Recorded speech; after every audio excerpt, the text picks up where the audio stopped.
Welcome to rSlash Today I Effed Up, where OP literally sets himself on fire. Today I effed up by setting myself on fire accidentally, and I had to be care flighted to the hospital for emergency surgery. I was doing yard work and had a huge burn pile afterwards. I usually use diesel as an accelerant for my brush piles, but I was out of diesel and figured if I was careful, it would be fine to just use regular gasoline.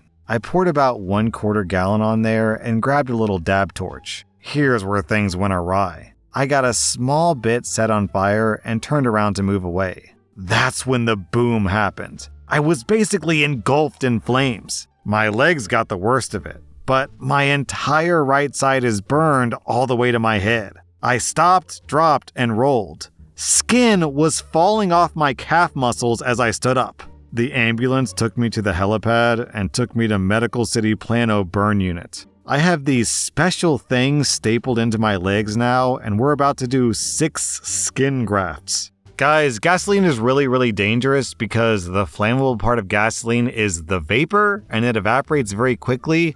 So when you pour out gasoline, you're effectively creating a plume, a cloud of combustible air around the gasoline. So that's why it blows up. Today I effed up by not picking up her signs in Vegas. I'm in Vegas for a work conference for 3 days. I met a girl from South Korea in the elevator ride to my room after checking in. I helped her with her bags after I saw her struggle getting them in the elevator to our room. We exchanged WhatsApp contact info and messaged each other throughout the week. She told me she's visiting all the major US cities before she went to South Korea. On the last night, she sends me a sexy picture on WhatsApp telling me I was cute, and she was sad that I didn't find her attractive. I didn't get the vibe she wanted more than friendship from our conversation, but I was wrong. I told her we could meet up downstairs, have a drink, and take it from there. She messaged back saying she changed her mind. This isn't the first time I had a girl tell me that I missed the signs. Down in the comments, we have similar stories of people completely being clueless. Yoshnip says, I remember in high school, a girl drove me home from school. We were sitting in my driveway talking, and she just casually mentioned that she shaved her legs and asked if I would like to see how smooth they were. I touched them and said, yeah, pretty smooth. Thanks for the ride, and I got out. Pretty sure I missed something there. Then W3R3 says, this was a few years after high school, but I was at a house party with some friends and I was playing beer pong with this fairly cute girl. After our second win, she asked if I wanted to go to the bathroom with her. I said something along the lines of, no, why would I want to do that? My friends gave me a lot of flack for that for a long time, and she avoided me like the plague for the rest of the night. Then this story from Jeeves. I was oblivious in high school. I didn't know that I was the catch. Makes me laugh thinking back. We were at a party and everyone got a candy necklace. Think rings of Smartie type hard candy on a stretchy cord. Well, apparently you're supposed to approach the person you wanted to make out or hook up with and eat their candy. A girl put it on me and came back 15 minutes later to flirt and eat my candy to make out. My candy was gone. I ate it because I'm daft as hell. I didn't see any of the signs. I just wanted to have a good time. Then this story from IC Farts. When I was 17, I dropped a girl off at her house and she invited me in. While in her kitchen, she said that she had to take her meds and went on this long rant about how she didn't have a gag reflex and how she had to place the pill in the back of her throat to swallow it. All I did was stand there and hope she didn't choke, then left. It hit me later what she was alluding to. I love these stories. Degree conscious. Back in high school, I had a girl drive me home, park, turn off the car, take the keys out, and look at me with F me eyes. But I literally shook her hand, said thanks, and got out because I had to take a monster poo. The poo felt great, but man, I missed out on getting laid.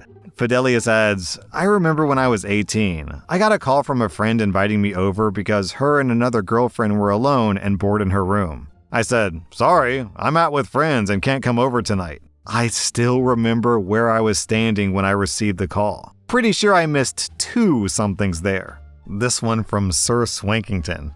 Oh, that's nothing. One time, I had a girl on a date on Tinder. Once I had her at her house, she told me she wanted me to ravage her insides. I told her no, because it's rude to destroy people's homes, even if they ask. What if you break something sentimental? Anyways, I completely missed the point.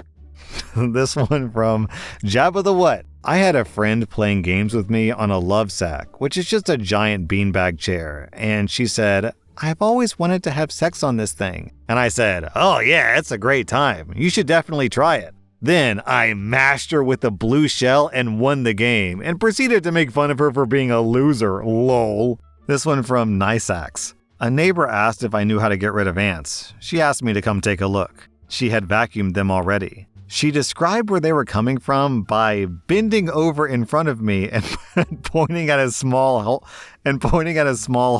What did the hole look like, OP?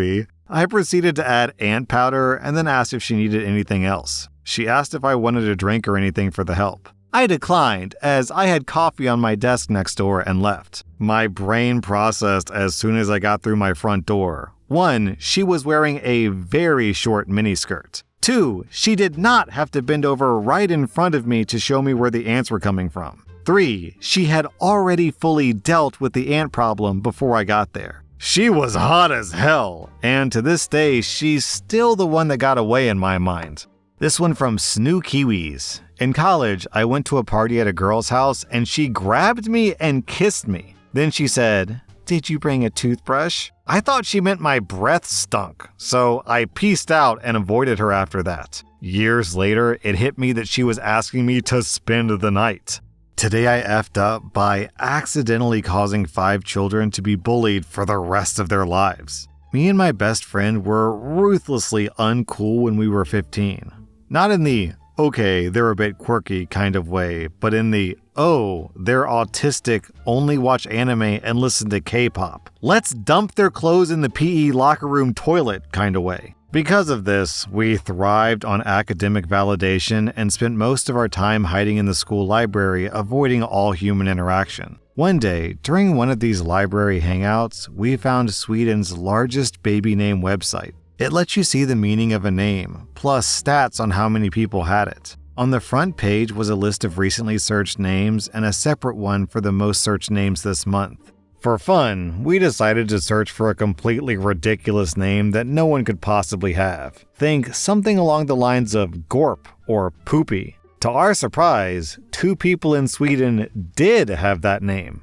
Naturally, we decided to make this our new hobby, spamming that name search over and over during all of our breaks so that it would always be on both the recently searched and the most popular names this month list on the front page. We kept this up for 2 months straight. No sleep, no social interaction, only spamming. Then we moved on to a new hyperfixation. I think this was around the time of our Haikyuu phase and completely forgot about it. For those who don't know, Haikyuu is an anime about volleyball. Fast forward 5 years. We're older, less depressed, and actually have friends. We suddenly remembered our Gorp bit and decided to revisit the website. That's when we saw it. There were now 7 people in Sweden with that name. Unless there was a sudden influx of Danish people with ugly names, the only explanation is that our bit actually worked. So yeah, if you're Swedish, born around 2015, and your name is Gorp, I'm sorry.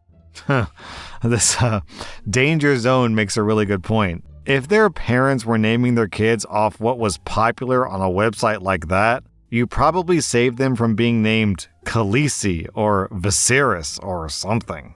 Today I effed up by helping a girl relax. My girlfriend and I were on the plane yesterday when we experienced turbulence. My girlfriend was asleep, but I was wide awake.